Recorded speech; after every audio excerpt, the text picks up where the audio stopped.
spécial bi ñu fi war a dal ñu war cee ànd ak Pierre-Edouard Faye maa ngi lay nuyu di la ziar.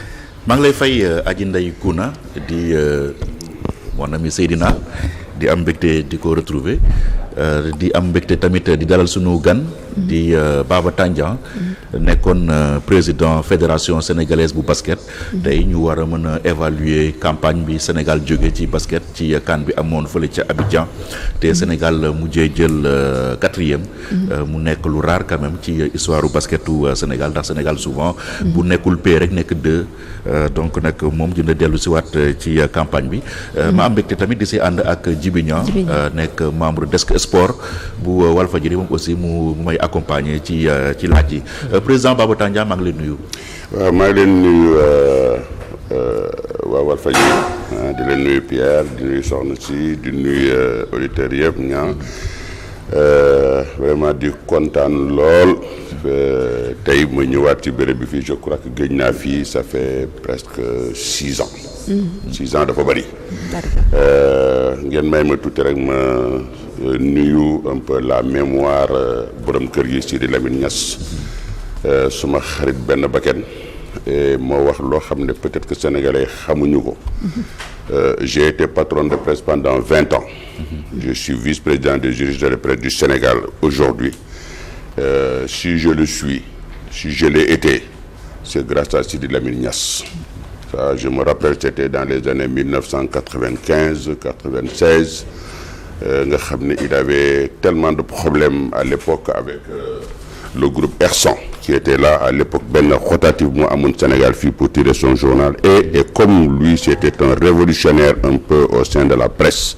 Donc derrière, il y a eu, bon, c'est vrai que quelque part, il y a eu des mains qui ont été mis à profit justement pour empêcher un peu l'impression de son journal dans cette zone. Donc, mu ñëw seet si ma wax ma ko ma ne écoute Sidi, man je suis un investisseur, je vais investir dans la presse, je vais investir dans du rotatif et ma première rotative justement, le premier journal que j'ai tiré c'était Walfadjri. Donc j'ai cheminé avec lui pendant 2 ans. Ba mu dem à un moment il a pris ses propres ailes. Je crois que si ginnaaw saal bi ñu nekk nii foofu la monté woon rotative am aussi. Donc ce qui fait que du coup fi nekk nii la cet équipement fi nekk nii moo doon imprimerie Walfadjri fii la woon donc je me rappelle parce que ñëwoon naa fi jour inauguration bi fii. Donc il est parti de ses propres ailes, on est resté de grands amis. Bon, comme j'avais la machine, j'avais les équipements, j'avais le papier et tout ça, mais après si la mais t'as créé le journal. Le journal, on en a besoin ici au Sénégal. Il n'y en a que 4 ici au Sénégal. Soleil, Walf, Sud, Témoin, je crois, il n'y avait que 4. Donc c'est comme ça que je suis rentré dans la presse. Le journal le matin. Le matin. Wow. Je pense même que je vais le réactualiser encore. Ah d'accord. Imprimerie Tandian mi ngi tourné ba léegi. Ba léegi mu ngi tourné 200 à l'heure. D'accord. Donc voilà, on est en train de. Vous savez, Imprimerie Tandian, les gens sont en train de faire l'amalgame parce qu'il y a Auchan à côté. Parce que tout simplement, Imprimerie Tandian, c'était 3 départements. Il y avait un département rotatif, un département impression et un département des tickets PMU de la LONASE. Alors donc à l'époque, je faisais les tickets PMU de la LONASE. Donc salle bu mag boobu ñu gis noonu te moom Auchan bi ci kaw foofu la woon les machines foofu la machine yi nekkoon pendant 8 ans on a fait ça et après la LONASE s'est informatisée. Alors donc du coup bon comme les machines étaient déjà amorties xamatuñ li ñu koy def moo tax ñu dindi ko donc la salle est restée libre pendant 5-6 ans Auchan ñëw ñu loué leen ko mais l'imprimerie lui n'a pas bougé de son côté. ba pare di rafetlu aussi un jour xëy na peut-être ci débat boobu la jëm ni ci Lamine Niass dama fi ñëwoon xaw ma daal am na lu ma doon def si boor yi fii ma jaar fii seet si ko fii ci bureau bi fii mu ñëw mu ne ma Tandian xam naa temps yooyu war nga sotti si basket bi mën a xamoo si dara suma xaalis bi yëpp jeex na mu jigi rek xëcc tiroir bi yëkkati 500 000 francs ci benn paquet bu 5 000 francs ba pare daal di ma am kii man maa la ko may pour nga jàppale si basket bi. Vraiment je dis Pierre. Voilà ce que votre patron a fait, un monsieur qui a un très grand cœur. Voilà, merci du témoignage et de la reconnaissance. Alors naka nga apprécier campagne bi Sénégal jóge ci basket bi afro basket bi amoon na Abidjan Sénégal mujjee jël ñeenteelu place bi. ñeenteel. waaw 4e. dama feebar. Je suis malade. Nous ne sommes pas à notre place. dégguma. Sénégal nekkul ci place am. déedéet. Non, le Sénégal est très très très loin de ça. Moi je suis malade parce que pourtant je le disais en 2019. 2019, quand le Sénégal a perdu devant le Nigeria. naa la yónnee interview boobu sax ma ne l'équipe du Sénégal que j'ai vue, l'équipe du Mali que j'ai vue montante, l'équipe de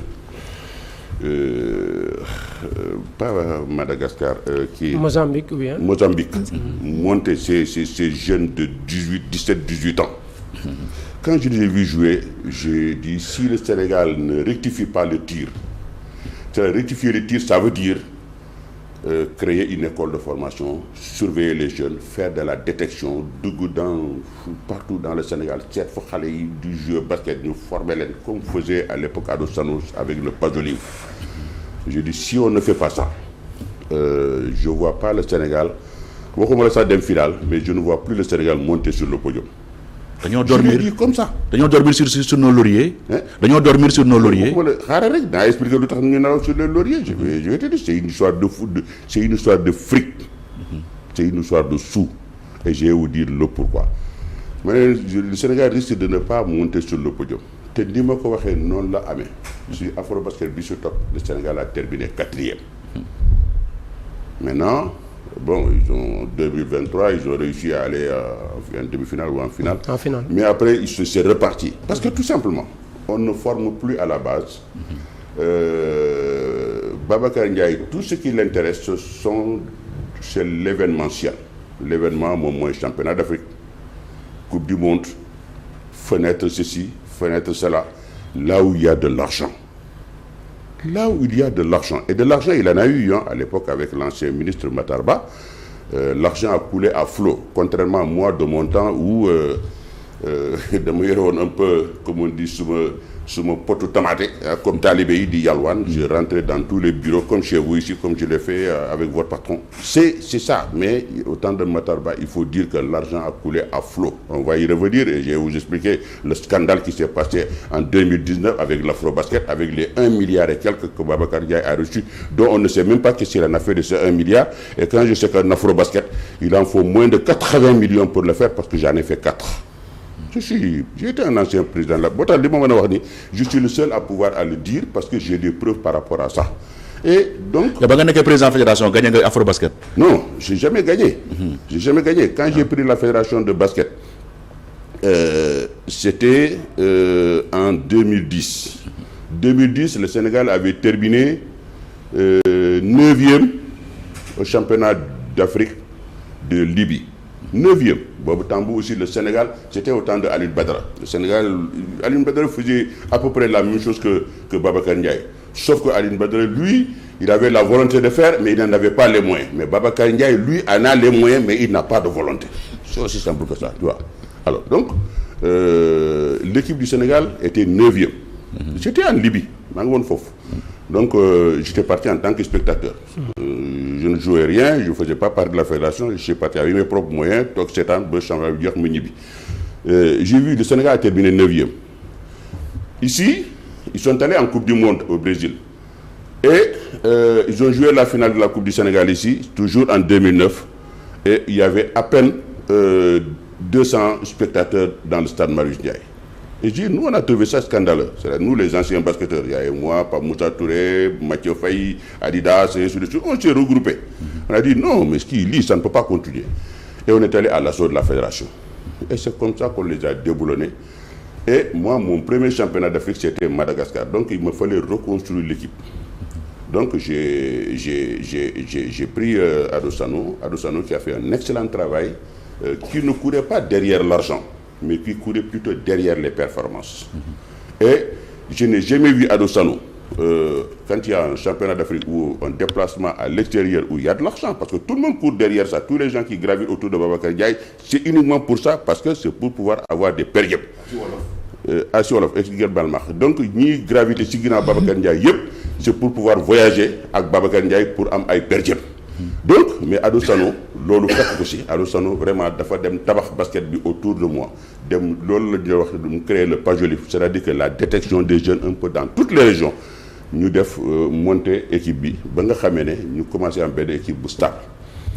Ma jël ay entraîneur ñom Cheikh Sarr ñoom ak benn xarit tubaab bu nga xamee ne nekkoon na suma benn club bu nekkoon France Toulon hier foofu laa daan jouer foofu laa daan basket Toulon hier moo leen entraîné woon en première division donc ma dem jëli ko indi ko mu koy indee ma gis ñoom Cheikh Sarr ni ñu koy encadré ci ginnaaw bi championnat d'Afrique boobu jeexee Madagascar ma bàyyi Alain Vest la tuddoon ma bàyyi Alain Vest ba pare jël Cheikh Sarr tabb ko à la tête de la fédération sénégalaise à la tête de l'équipe nationale du Sénégal et il a fait un excellent travail gis na bi ñu defee loolu ci championnat d'Afrique boobu on a terminé 5e on a xaw nañ sax gagné dem ba demi-finale parce que on se rappelle à l'époque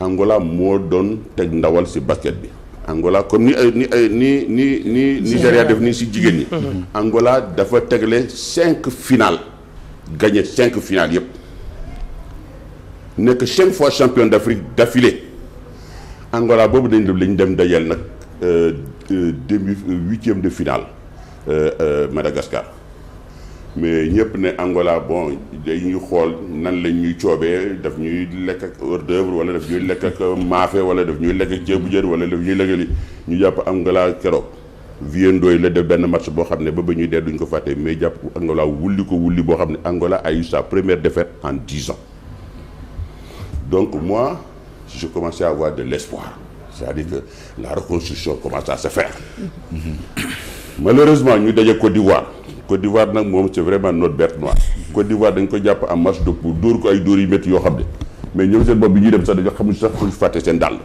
ñu daje Côte d'Ivoire boobu ñu nekk di foo di nelaw digg-digg rek Côte d'Ivoire nous a gagné vraiment sur le fil comme ça bêtement donc c'est ça qui nous a privé un peu cette place de demi-finaliste peut-être même finaliste et on ne sait jamais bu ñu demoon finale ak jom ñu gisoon xale yi di ko jome ak ñoom Mohamed Diop et tout ça jom yi xam ne amoon nañ ko mais je suis sûr et certain que doon nañu am lu ñu def bon on est parti donc je me suis retrouvé avec les filles au Mozambique ñoom Jojo et ainsi de suite Mozambique président Mozambique moo ma xool les yeux dans les yeux ak Alphonse Bilé mu ne ma Tandian moi l'équipe du Sénégal que j'ai vu là je pense que cette fois-ci tu vas partir avec la coupe ak si da ngay yóbbaale coupe bi sa suufu poxataan tellement que équipe bi dañoo dëgëroon ku ñuy jàpp dóor le 25 points ku ñu jàpp dóor le 25 ba demi-finale ñu dem demi-finale nag Joojo gaañu si la Joojo daanoo ba damm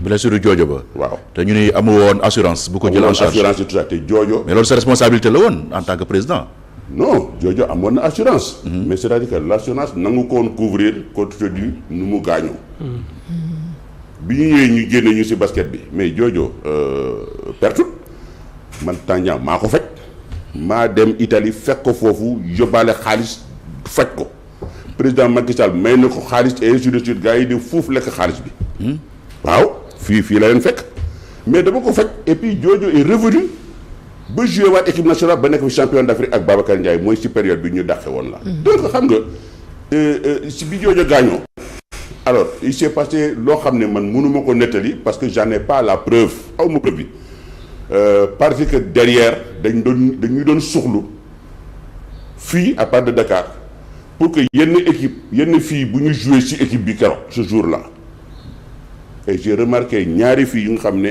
c'était des éléments essentiels ci kii bi mais bi leen entraîneur bi Moussa Touré moom laa jëloon Moussa Touré ndem si yàlla Moussa Touré bi ma jëlee Moussa Touré mais kooku neexuloon ñu bari fii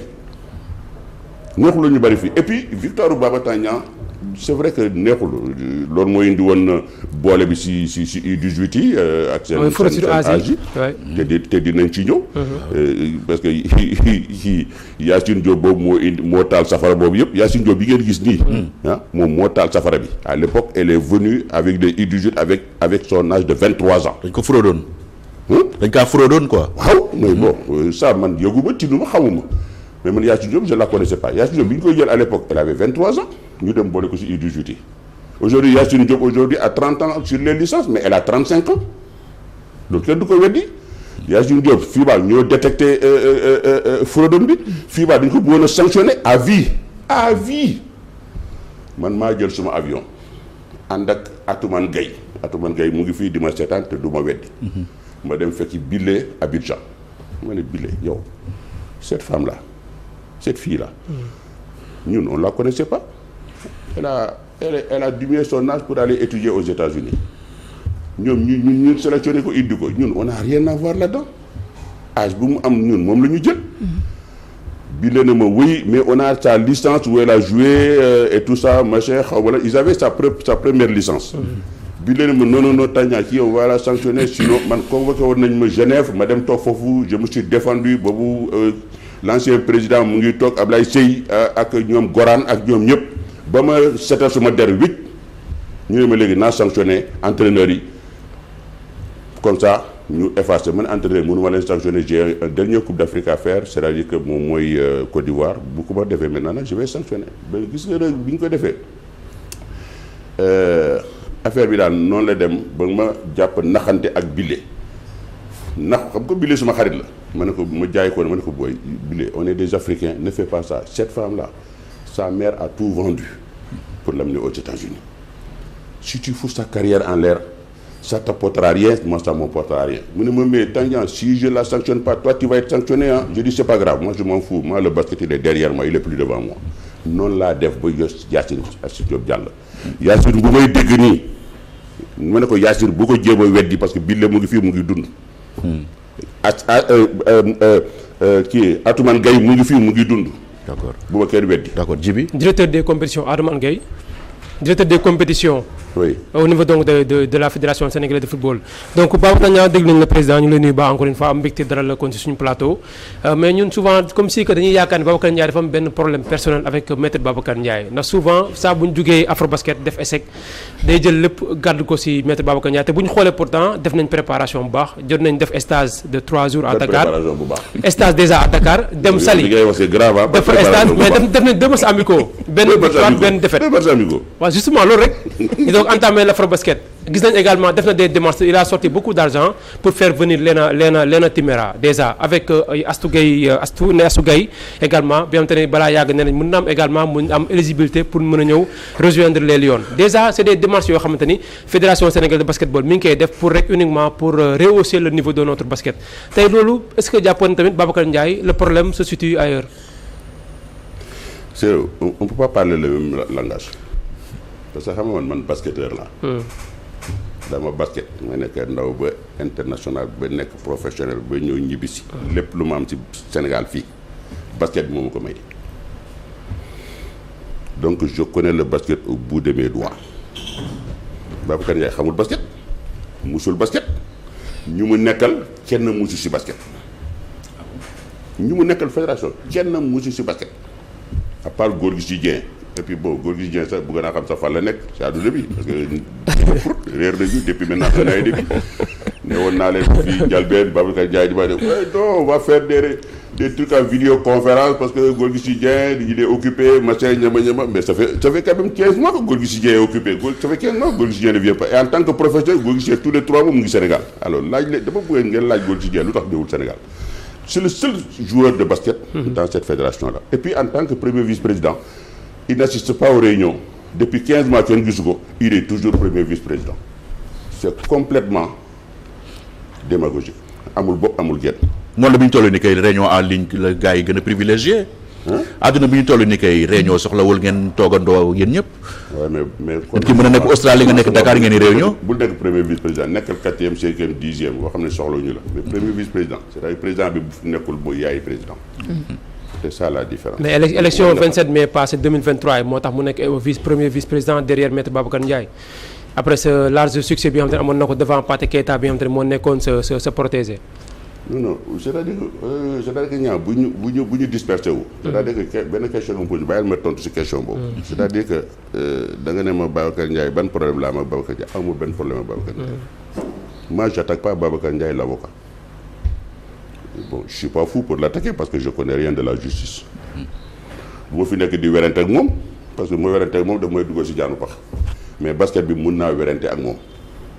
moo tax basket bi du nangu mu toog jàkkaarloo ak man Edouard ni nga toogee jàkkaarloo ba du ko nangu ça fait 12 ans que je le propose Babacar Ndiaye s'il te plaît ñëwal ñu toog mën a yow ñu def débat maa la invité amul xuloo amul saaga amul xaste on va parler de basket soo ko nangoo rek wool Pierre-Edouard Faye ñu organiser débat je l'ai fait à plusieurs plateaux du ko def du ko nangu parce que ku xamul c'est normal parce que day wax ne fii xanaa dama dof su ma demee jàkkaarloo Baba Tandian le basket xanaa dafa may rendi bëccëg naar kam sur un plateau parce que c'est ça parce que lu muy def dafa awul yoon parce que bu fekkoon lu mu doon def dafa awul yoon kon je pense que il pourra faire un débat sans aucun problème mais lépp lu muy def amul yoon Babacar Ndiaye ne cherche pas la performance gis nga performance boo koy wut da ngay bâtir une équipe bien avant gis nga les équipes là ce sont les jeunes qui font l'équipe nationale du Sénégal ce n'est pas ay ñoom Sierra ay ñoom Massamba ay ñoom Mademba ay des étrangers ngay dem jëli des gens des filles ou des jeunes qui ne connaissent rien du Sénégal qui ne connaissent rien du basket parce que tout simplement ils ont la nationalité sénégalaise ñoo joué mais cette américaine là bi ñuy jàpp naturalisé ko di la xam nga elle a dit qu'elle a raccroché mais man j'ai voyagé avec elle daaw jéeg la je crois elle rentrait aux États-Unis mais maa ngi woon juste si wetam mais ba muy ñëw di def enseignement mais papier j'ai vu elle a donné son passeport américain elle est au Sénégal où est le passeport sénégalais. Ah mais nationalité sportive sénégalaise lay genre. Mais c'est ça qui n'est pas normal. xam nga man j'ai joué naa France pendant 14 ans. joué naa ak ay américains. joué naa ak américains yi ñu naturalisé est-ce que xam ngeen ne États-Unis la double nationalité n'existe pas.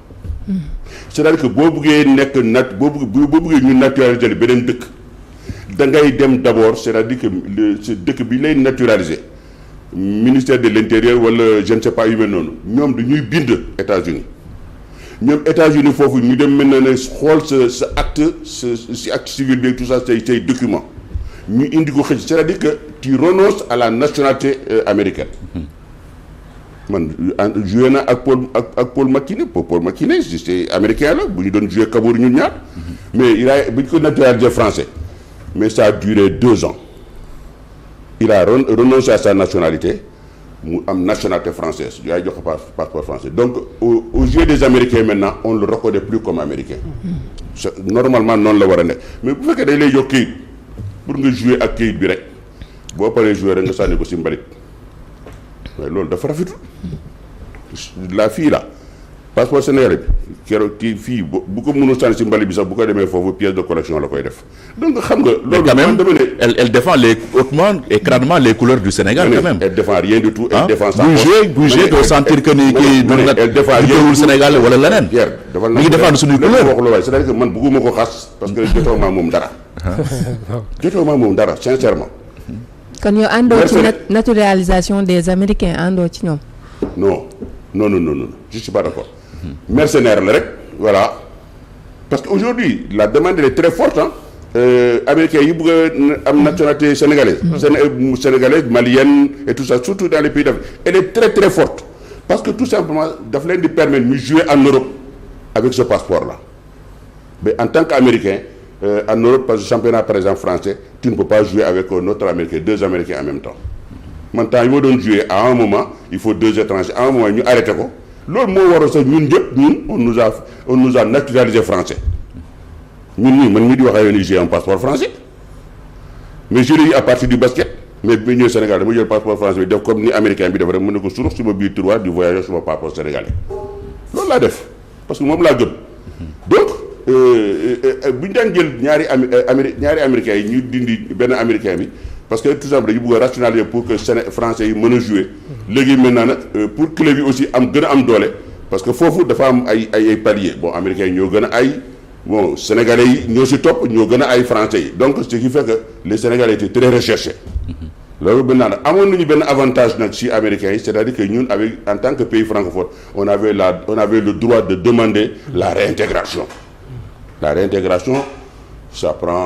ça dépend des maires ak wala président club bi doole bu man suma boss ça a duré quoi une semaine ma jox suma passeport ak suma carte d'identité ba pare ñu fay ma xaalis police parce que dama bañoon.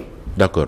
Donc c'est pour dire que ça permet au club d'avoir maintenant le Sénégalais qui est un très bon joueur avec l'Américain mais le Sénégalais va jouer en tant que Français gis nga nag loolu nag moom la ñu indiwaat léegi maintenant nag c'est que américains yëpp maintenant nag question ñoom ñëpp veulent une nationalité pas forcément sénégalaise hein, mais ça peut être malienne voilà des trucs comme ça pour mën a jouer avec cette mais président est-ce que nekk foofu tam buli moo xaw a tourné parce que tamit à un moment donné gisoon nañu fi Sénégal un certain Abdourahmane Ndiaye Adidas jot na fi entame avec la sélection sénégalaise à un moment donné également mu changé de nationalité dem jouer ci avec la sélection française ay temps daan nañ ko gis mais après dafa mujjee poule bee changé gisoon nañu Abdourahmane Ndiaye non joué avec la sélection sénégalaise d'abord. ça se passe pas comme ça xam nga du moom rek. du moom rek y a Abdourahmane Ndiaye y a Bengali Kaba. te léegi bul bee tudd lañ mën a wax Faye non loolu ça veut rien dire c'est-à-dire que dañu jël benn nationalité pour des raisons financières parce que aussi da ngay dawal ak sa intérêt. ah ils ont servi le Sénégal. ah bon dem nañu en fin de carrière donc.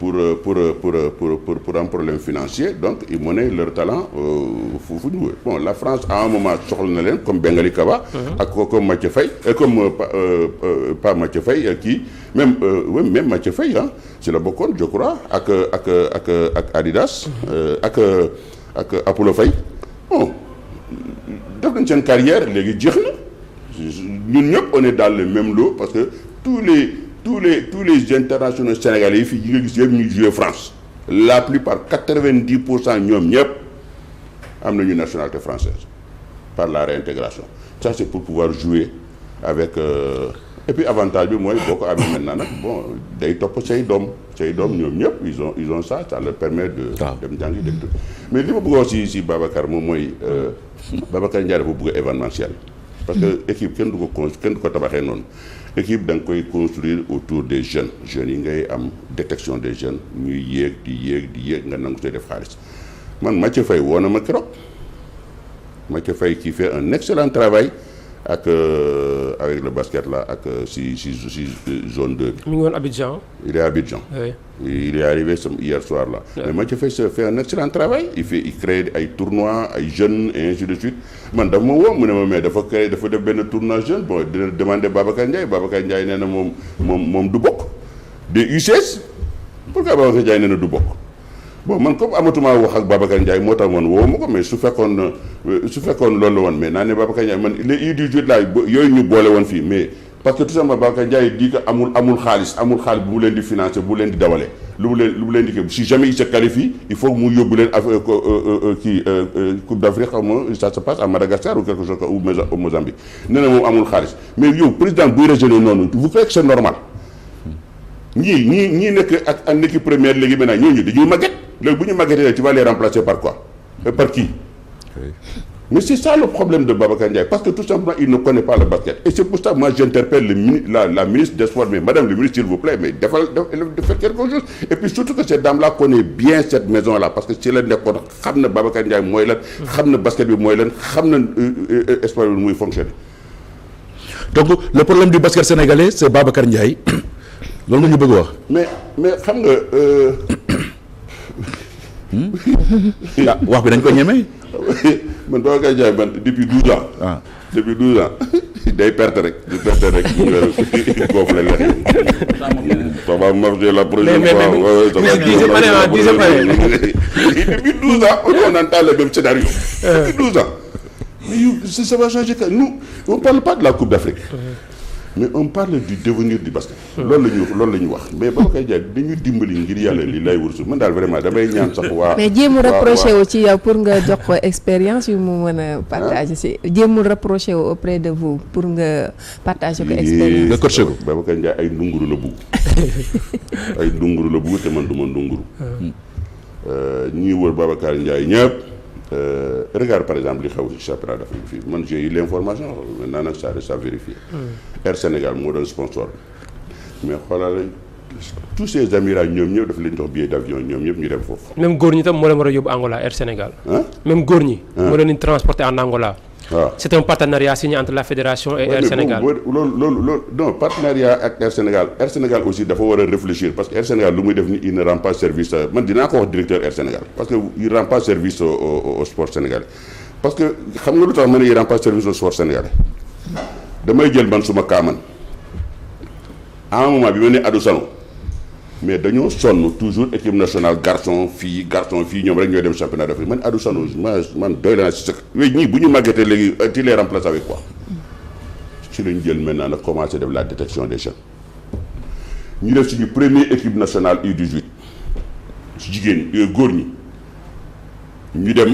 ñu dem Madagascar xaw ma booy yi ci tellement talentueux loolu la ñuy yàkkamte war a def ñu dem gagné fa Coupe d'Afrique première Coupe d'Afrique bu ma gagné man c'était ay les U18 si biir am na ñaari xale yoo xam ne dañoo wàññi seen at ñaar mais ñaar ñoo sax n'ont pas été déterminants même sur la victoire du Sénégal parce que ñaar ñooñu ils étaient sur le banc de touche le jour de la finale. da nga leen fraudoon. non quand je dis fraude moom mooy wàññi seen âge xam nga fii. waaw fraude la rek. ma ne ñu koy def. gis ngeen waa jooju nekk xaw ma Mollah Morgan lañ koy wax xaw ma. Mollah Morgan xaw ma. waaw mais ñàkk a defee xamee góor gi si Dieng il dit la même chose. c'est vrai c'est pas vrai mais góor gi si Dieng na ko tontu il dit la même chose moom moo daan wax ne koo gis bu yore ñaari sant rek xamal ne am na lu mu def si biir kër yi koo gis bu yore ñaari sant am na lu mu def si biir kër yi Mollah Morgan moo ko wax mais dama ne mais loolu ce n'est pas une fin en soi. ce n'est pas une fin en soi man loolu ce n'est pas ça qui me gêne mais le fait que ñun ñu gagné mu am ñu bokk ci fédération bi loolu neexu leen ñuy ruminer seen colère xamuñu ni ñuy def ñu ñëw organiser fii Dakar fii championnat d'Afrique U18 te U18 yooyu gagné Coupe d'Afrique boobu Madagascar état du leen financer parce que c'est pas prévu dans les textes ministère du leen financer mais man mii maa leen finance la fédération ñu dem di jouer seen qualification Guinée. boobu j'étais en France. Adou Sano woo ma man maa ne dama relax voyage bi fii suma client la demal foofu suma secrétaire yónnee leen bon ko mu defal leen billet d'avion Dakar Conakry. parce que dañu doon def seen qualification un jeudi. le problème qui se posait Edouard xam nga jeudi boobu. il y avait Air Mauritanie moo leen yóbbu.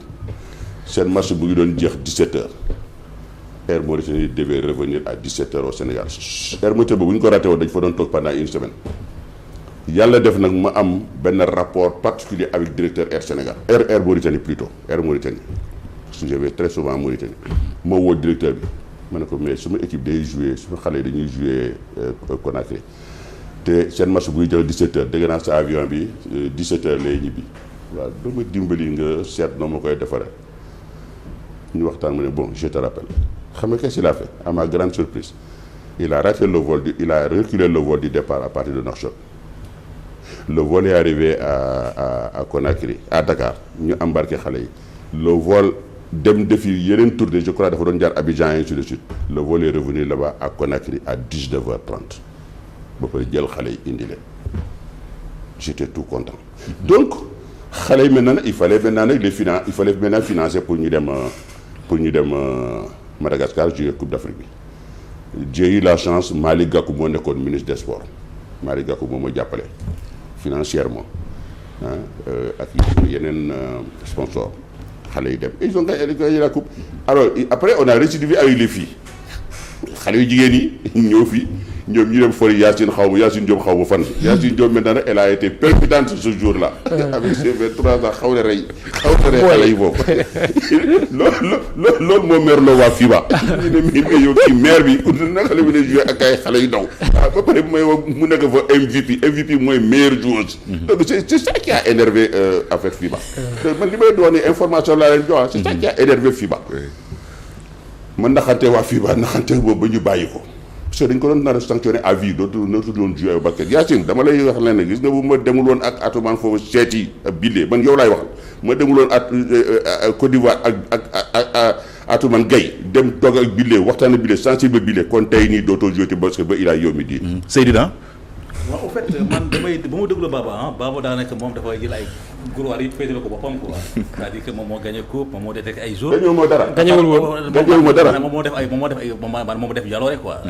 mais par contre Babacar Ndiaye moom mooy koo xam ni daanaka mënul quoi. mooy tokkaar léegi li ma bëgg a poser question. 12 ans d'échec nekkul ne Babacar Ndiaye xelam actuellement dafa nekkaat pour jiite waat fédération sénégalaise de football. parce que c'est une bonne question. alors j'ai voulu dire seen plateau bi mu leer nañu ni midi.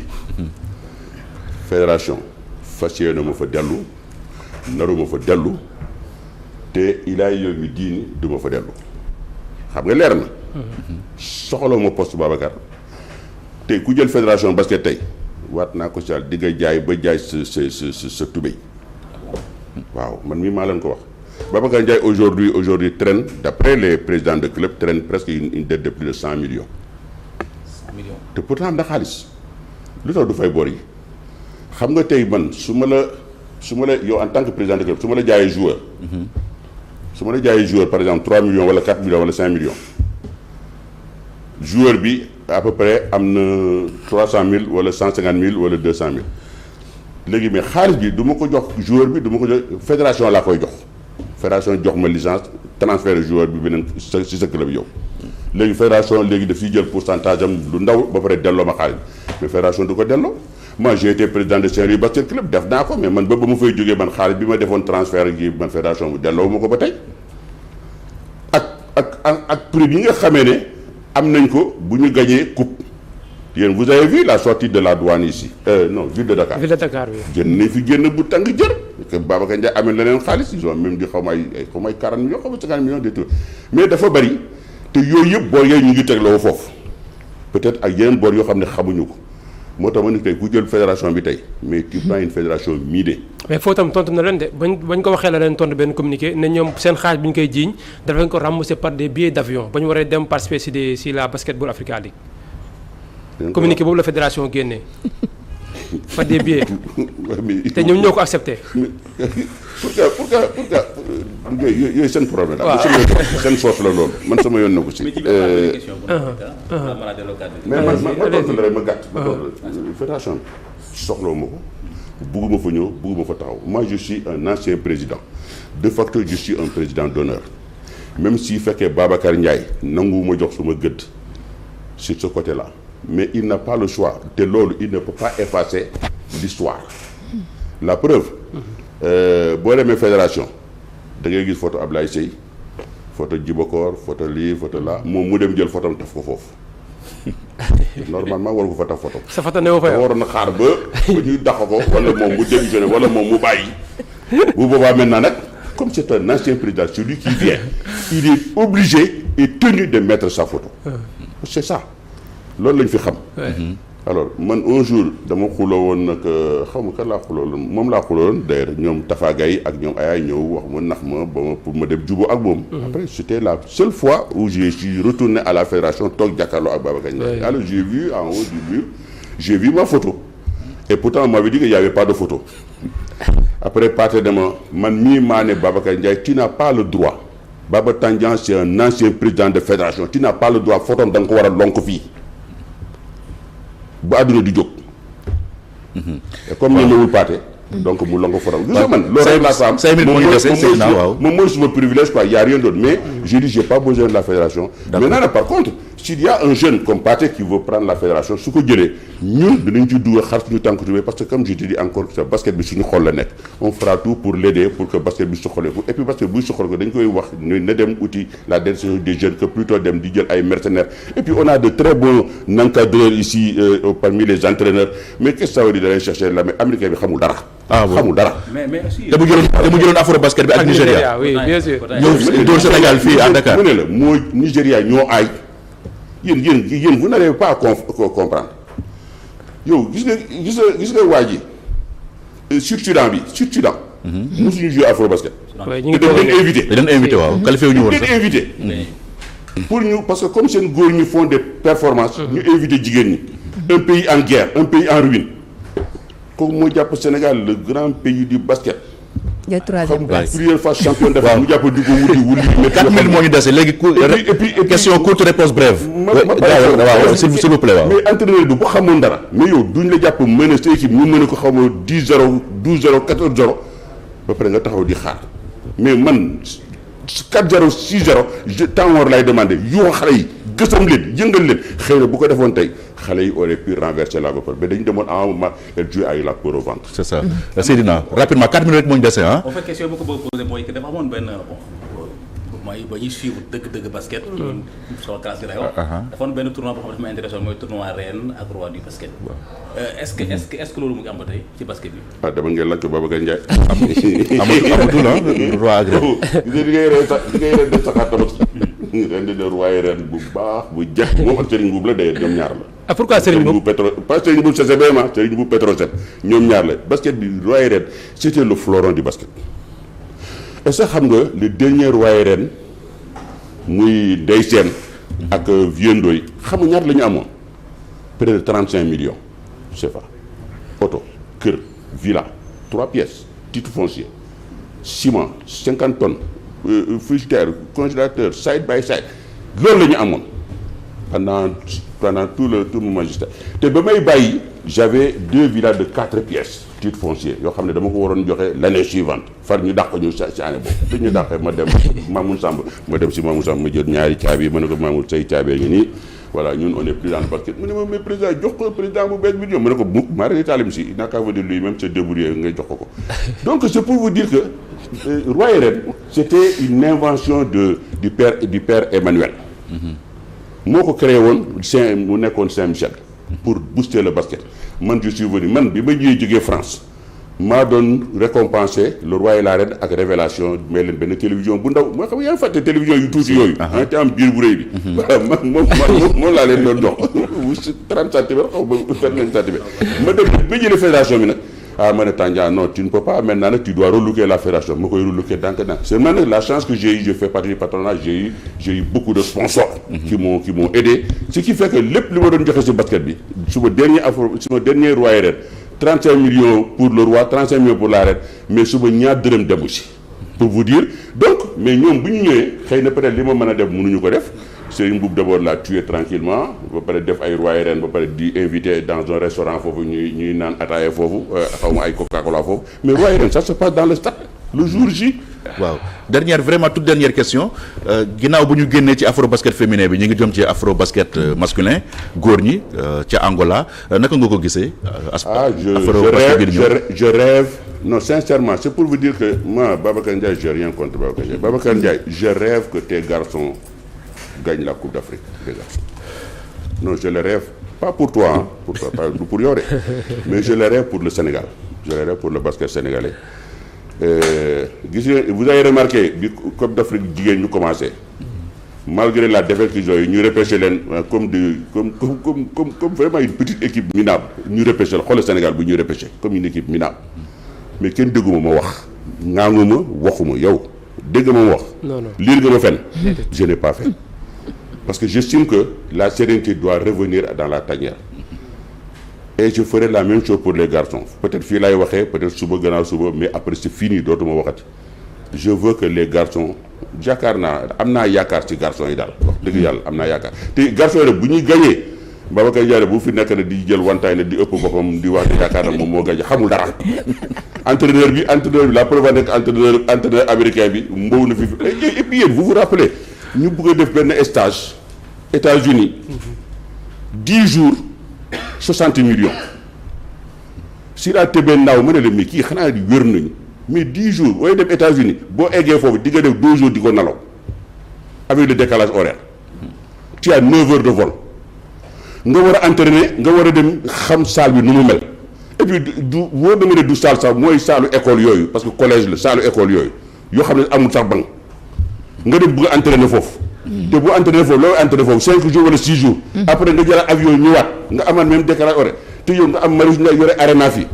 ma ne ko bu fekkee da ngeen di font non am na leneen looloon bugg a dossier yi ngeen déposé ambassade États-Unis bugg naa xam dossier yooyu lan moo Babacar Ndiaye wax ma dossier yooyu lan la liste boobu lan kan moo ci nekk am na leneen lu nekk ci ginnaaw jërëjëf far yàlla def nag le PM a décidé purement et simplement voilà kenn du fi génn nañu toog fii voilà merci beaucoup waxtaan bi amoon na solo trop Baba Tandian ancien président de la fédération sénégalaise de basket ñu ngi lay gërëm bu baax waaw maa ngi leen di remercier si sa teewaay di